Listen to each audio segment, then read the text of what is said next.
हम फ्यूचर को दो तरीके से डिफाइन कर सकते हैं।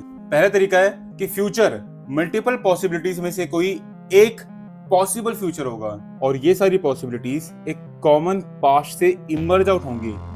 इसका क्या मतलब है? इसका मतलब है कि इस पास्ट का एक यूनिक सेट ऑफ फ्यूचर है और सिर्फ इतना ही नहीं, इस पॉसिबल सेट ऑफ फ्यूचर में से जब आप कोई एक फ्यूचर एक्सेप्ट करेंगे, उसकी तरफ आगे जाएंगे, तो ये फ्यूचर अब आपका पास्ट बन जाएगा। देन इस पास्ट का भी एक unique set of possible next future होगा। फॉर एग्जाम्पल, अगर आपका पास्ट A1 से है तो इसका करस्पॉन्डिंग फ्यूचर जो है वो A1 सेट का होगा।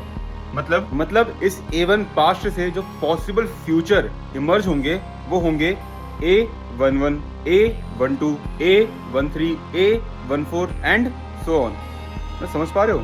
हाँ, अगर वही A1 है तो A1 के बाद A11, A12, मतलब 1 तो रहेगा, 1 के बाद कंटिन्यूएशन होगी A1, 11, 12, 13, 14 सो ऑन। इधर एक बात ध्यान रखना कि अगर A1 पास्ट है तो A1 पास्ट का A11, 12, 13 यही फ्यूचर होगा। A1 से आपको कभी भी A2 सेट वाले फ्यूचर नहीं मिलेंगे, मतलब A21, A22, A23 वो नहीं मिलेंगे। उसके लिए आपको A2 पास्ट से गुजरना होगा। तो इधर आप समझ पा रहे हो क्या रहा है? तो आप एक चॉइस लेते हो, उस चॉइस का एक corresponding set of possible future होता है, देन उस सेट में से आप एक चॉइस पिक करते हो, देन वो पिक करने के बाद उसका भी एक next possible set of future होता है। तो समझ पा रहे हो इधर हो क्या रहा है?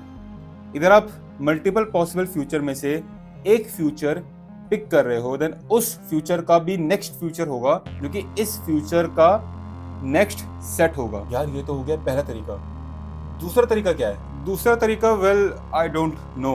हाँ, सही सुना आपने। दूसरे तरीके में आपको फ्यूचर क्या होने वाला आपको पता ही नहीं है, क्योंकि इधर फ्यूचर पास्ट में डिपेंड नहीं करेगा, इधर फ्यूचर कंप्लीटली अननोन फॉर्म में होगा। इधर फ्यूचर की ना कोई प्रेडिक्शन कर सकते हैं, ना उसे किसी पास्ट इवेंट के साथ एसोसिएट कर सकते हैं। इधर फ्यूचर कुछ भी हो सकता है, कुछ भी। अगर हम फ्यूचर के इन दोनों तरीकों को एनालाइज करें तो हमें एक बात समझ में आती है। क्या? जो पहला तरीका है उसमें फ्यूचर डिटरमाइंड होता है। इसका मतलब मेरा फ्यूचर क्या होने वाला है वो मैं अपने पास्ट इवेंट से डिटरमाइन कर सकता हूँ। जो मेरा next set of possible future होगा वो मेरे पीछे वाले पास्ट से ओरिजिनेट होगा, यानी कि वो उस पीछे वाले पास्ट का ही सेट होगा।